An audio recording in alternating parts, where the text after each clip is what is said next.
Bharatiya Janata party के अध्यक्ष JP Nadda ने रविवार को कहा कि केंद्र सरकार वक्फ बोर्ड को नियंत्रित नहीं करना चाहती है, बल्कि यह सुनिश्चित करना चाहती है कि वे कानून के दायरे में काम करें ताकि उनके संपत्ति का इस्तेमाल मुस्लिम समुदाय में शिक्षा, स्वास्थ्य सेवा और रोजगार को बढ़ावा देने में किया जा सके। पार्टी के 46वें स्थापना दिवस के अवसर पर यहां भाजपा मुख्यालय में आयोजित एक कार्यक्रम को संबोधित करते हुए नड्डा ने कहा कि तुर्की और कई अन्य मुस्लिम देशों की सरकारों ने वक्फ संपत्तियों को अपने नियंत्रण में ले लिया है।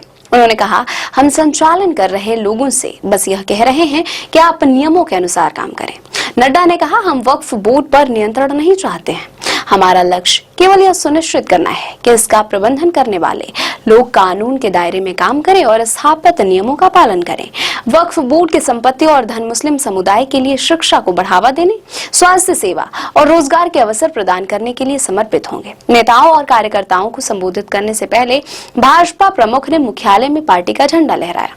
आपको बता दें कि सुप्रीम कोर्ट में एक नई याचिका दायर कर वक्फ अधिनियम 2025 की संवैधानिक वैधता को चुनौती दी गई है और दावा किया गया है कि यह धर्म के विषय में अपने मामलों का प्रबंधन करने के एक धार्मिक संप्रदाय के अधिकार में स्पष्ट हस्तक्षेप है।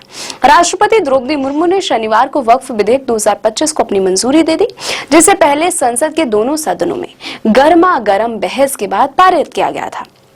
इस विधेयक की वैधता को चुनौती देते हुए शीर्ष अदालत में कई याचिकाएं दायर की गई हैं। नई याचिका केरल के सुन्नी मुस्लिम विद्वानों और मौलवियों के धार्मिक संगठन समस्त केरल जमियतुल उलेमा ने अधिवक्ता जुल्फिकार अली पीएस के माध्यम से यह याचिका दायर की है। उसमें कहा गया है कि संशोधन वक्फ के धार्मिक चरित्र को विकृत कर देंगे तथा वक्फ और वक्फ बोर्डों के प्रशासन में लोकतांत्रिक प्रक्रिया को भी अपूरणीय क्षति भी पहुंचाएंगे।